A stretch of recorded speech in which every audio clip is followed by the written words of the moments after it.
the reality of the world as humankind inhabits it is mummery, is a deluded enterprise based on the fundamental and unanimous or universal denial of the nature of nature, that it is a death machine.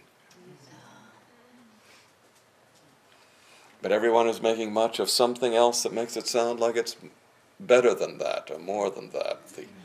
The illusions generated by desire and seeking give a different temporary feeling about the world, that it's somehow going toward utopia, or it's not about death, and so on.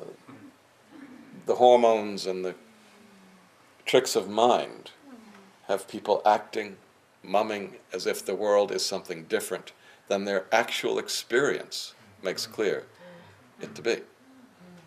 Makes it clear that it's completely otherwise than the mummery of life that people enact.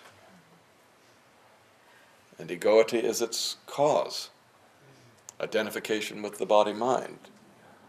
All the opposites, the yes and no, the desiring and seeking, that script the life, all of this.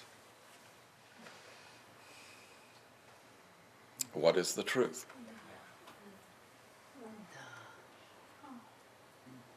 You must find it out with your life.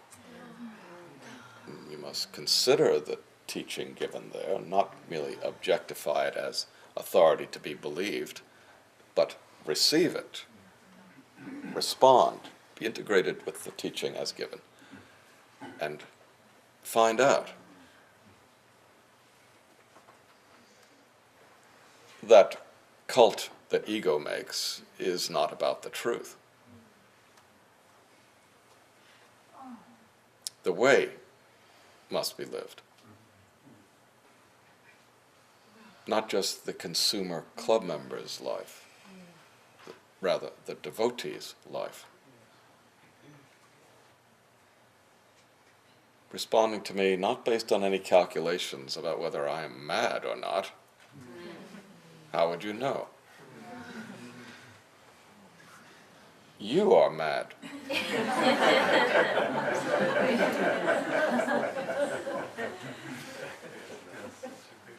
What do you have to do with reality?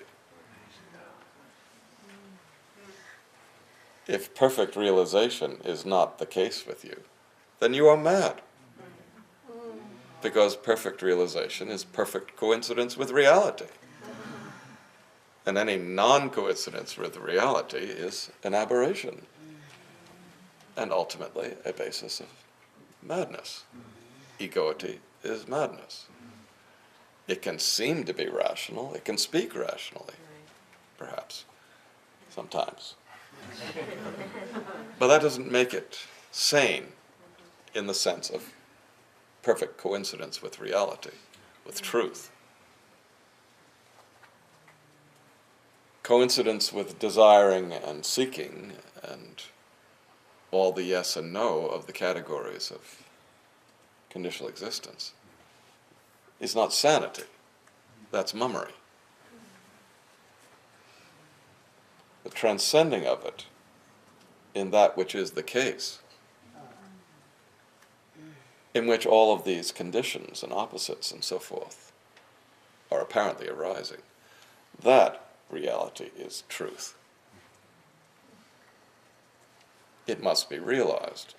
How is it to be realized? There's not merely a teaching given, there is a teacher given. The relationship to the realizer is the way, not merely thinking about or applying, practical application of the science of Adidam and so on.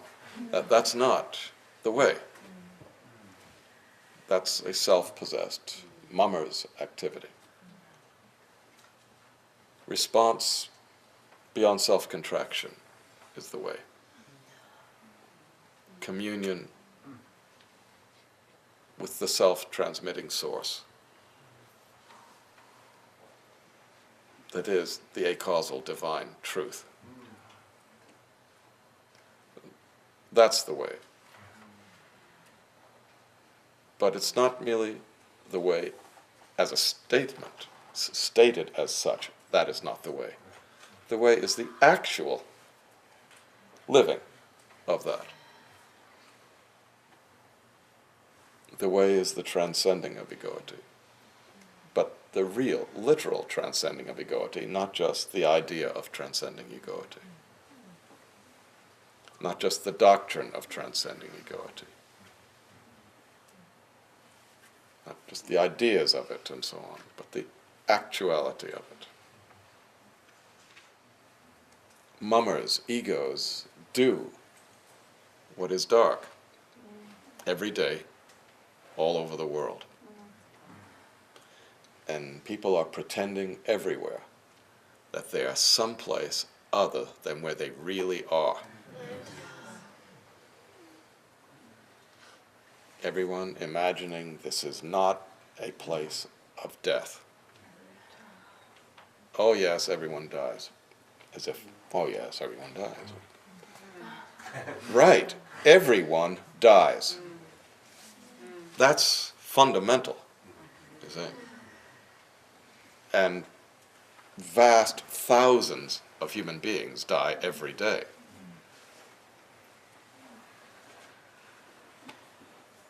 Tens or hundreds of thousands of human beings die every week.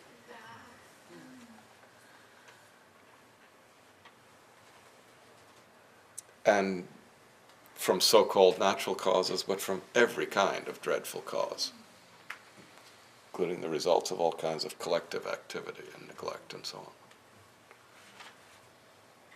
And there are all kinds of great programs proposed to do something about it, and to make things well or better, and so on. And they do a little this or that, and also tend to compound the suffering. The serious life knows what this place is about.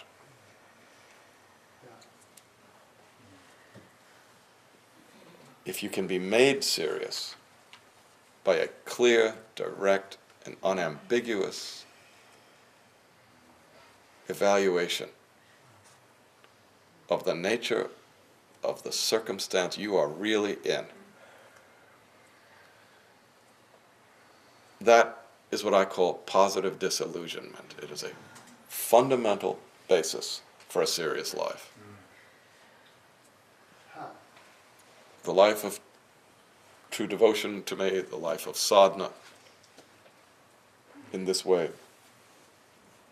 is a serious life. And it's at its foundation, there are many characteristics there, but clearly one of them is positive disillusionment. That understanding of the nature of life, just as it is commonly, that relieves you of illusions of fulfillment in this world. The illusions of absolute fulfillment, perfect fulfillment, as if human beings are involved in some kind of utopia, or process leading toward utopia. This is all some kind of wonderland of God. Is the metaphor of God, the God idea of popular mind, which is basically there to support illusions about life. The illusion that everything is okay, going to turn out okay, it's all in the charge of some super whomever that is always making things okay for anybody who joins the correct organization of belief. And it's simply not so. It's an illusion. It's nonsense. It's not true at all. If you haven't found it out yet, you see you're still a child.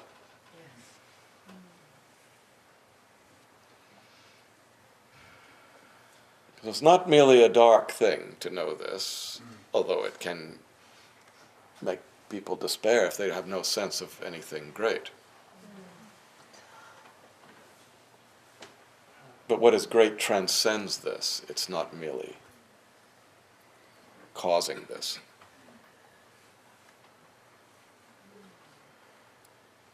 This is unnecessary. This is an illusion.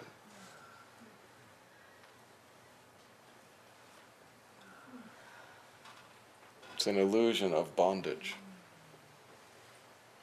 The double bind you're in bodily here, and which you try to avoid feeling intensely, moment to moment.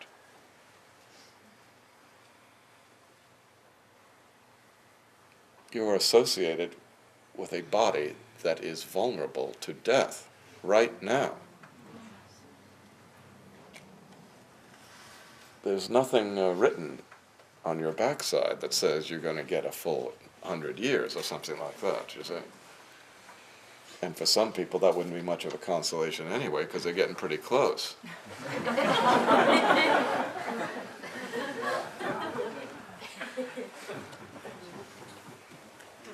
But just sitting here, as you all know, bodily alive, you are feeling a sense of tacit and irreducible identification with something that is vulnerable and dying. Vulnerable to loss, separation, every kind of disease, disturbance, threat, unhappiness. And inevitably, it is going to die. And everything and everyone with which it can become associated will be gone in that instant, if not long before. You're identifying with something that has this potential in it, right now, you see. And that is a double bind. You want to just sort of feel good and enjoy life and get on with it, you see. But you're actually associated with something that's in an intolerable situation. It is not tolerable. It is not acceptable. It is not tolerable. It is not all right. It is not good. It is not happy. It is death. It is the death of something to which you are presuming to be bound, and you don't have any sense that you can be anything else than that identity, that body-mind. So you try to forget about the extreme vulnerability of the situation and just keep attention going on things or whomever's, whatever seems to be desirable or distracting. Just keep getting pulled along by the nose, you see, into your next moment. And by all of the ordinary means of life, be desensitized to the actual situation. Except there are moments when you become forced to be extremely sensitized. Those are the moments of most extreme difficulty or threat and so on. And there are times when it is irreducibly so. There's nothing that can be done to escape it. And that, of course, is the kind of moment that everyone fears. So you try moment to moment to not be even close to that, although you know it's inevitable. Inevitable. It is going to happen. And that's all there is to it. Everything you fear is going to happen. Now, what if instead of just moving along by desire and seeking and so on, distraction, you seriously come to terms with this, that it actually is the case. And there is nothing whatsoever that you can do about it. Nothing. So the situation you're in as a psychophysical identity is irreducible, inescapable. It is, in its own terms, just that, and that's that. That is the positive disillusionment that stops you in your tracks as a seeker. No illusions are attractive from that perspective then, you see. No nonsense, no unserious absurdities. No desires, and nothing desirable has the force of being able to overwhelm that and divert you from it. So all that is desirable then becomes no longer fascinating. It becomes ordinary. It's a kind of renunciation then. Just that seriousness is renunciation. It's not perfect knowledge, but it is a kind of level of knowledge that manifests instantly as a disposition that can be described as renunciation. It's not the end of it, there is far more. Realization is beyond this disillusionment. But the disillusionment is there immediately when you come to terms with the actuality of your circumstance of life and are not merely whizzing on with your desiring, seeking faculties, you see. And from that perspective of positive disillusionment, you have to consider further what you will do. And in the traditional setting, it's the people will go find a master when they get to some kind of point like that, you see. And a realizer has a profound function in the lives of people who are disillusioned. And for people who only want illusions, there is no usefulness in a master at all.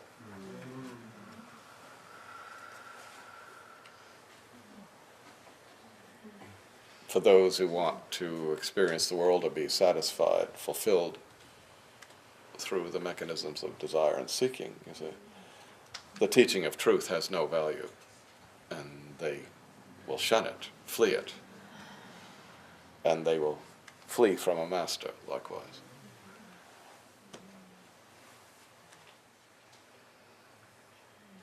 Conventional messages of a religious kind are crafted for the sake of egos. They are interesting to those who are not yet disillusioned. The teaching of truth is for those who are disillusioned, in the positive sense, who have been sobered, who are renunciate in their disposition, who have become moderate in their lives by grasping the nature of existence and being cured of search